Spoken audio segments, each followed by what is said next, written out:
안녕하세요. 미소담 한의원 덕천점 원장 공신호입니다.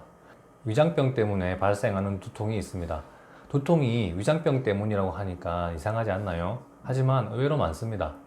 몸속에 담, 적, 취라고 하는 노폐물이 쌓이게 되면서 특히 위장 주변에 담적이라는 노폐물이 쌓이게 되면 그것 때문에 소화장애가 생기게 되고 그로 인해서 두통이 발생하는 경우가 꽤 많습니다. 담골 두통은 소화와 관련해서 증상이 발생하는 경향을 보입니다.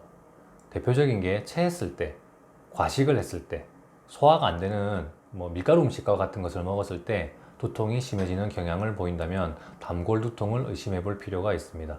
꼭 두통의 양상만 있는 것은 아닙니다. 어지럼증도 생길 수 있고 등통증도 생길 수 있습니다. 이런 것들이 소화와 관련해서 위장 상태와 관련해서 발생한다면 담골 현운, 담골 등통증이라고 부릅니다.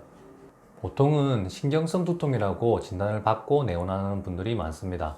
여기서 말하는 신경성이란 것은 검사를 해도 아무런 이상이 없다는 뜻에서 신경성이라고 부르는 것입니다. 온전히 스트레스성 때문이란 것은 아닙니다. 머리 쪽에 CT, MRI 검사를 해보고 혈압도 검사를 해보고 충농증에 관한 검사도 해보고 아무런 이상이 없을 때 신경성이라고 진단을 받게 됩니다. 담적을 확인할 수 있는 방법은 배를 진찰해 보는 것입니다.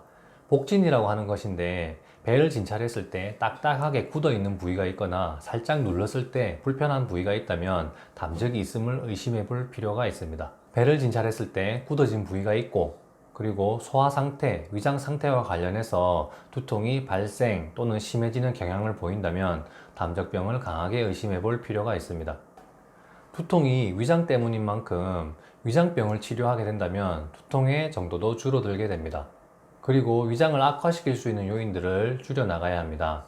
카페인 음료, 진통제의 장기 복용은 위장을 악화시킬 수 있는 것입니다. 처음에는 진통제를 복용해도 어느 정도 효과가 있었지만 장기간 복용할수록 점점 효과가 없어진다면 이제 다른 방법을 찾아봐야 한다는 뜻입니다.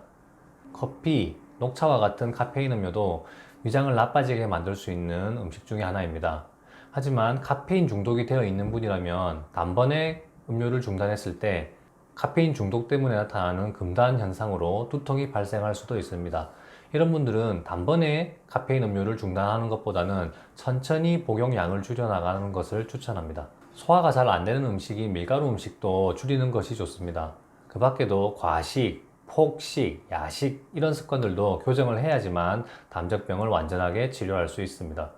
이렇게 위장병이 좋아지기 시작한다면 배를 진찰했을 때 딱딱하게 굳어져 있는 부위가 점차 사라져감을 확인할 수 있습니다. 처음에는 살짝만 눌러도 불편했던 분이더라도 점차 더 세게 깊게 누를 수 있고 그와 함께 소화 상태가 더 좋아지고 소화력이 좋아지는 것을 확인, 그리고 두통의 정도, 발생 빈도가 줄어든다면 이는 담골 두통이 점차 호전되고 있음을 알 수 있습니다. 다른 원인으로 진단도 받고 치료도 많이 해봤지만 여전히 호전이 되지 않고 있다면 담골 두통이 아닌가 의심해 보시고 담적 치료를 시작해 볼 것을 권해드립니다.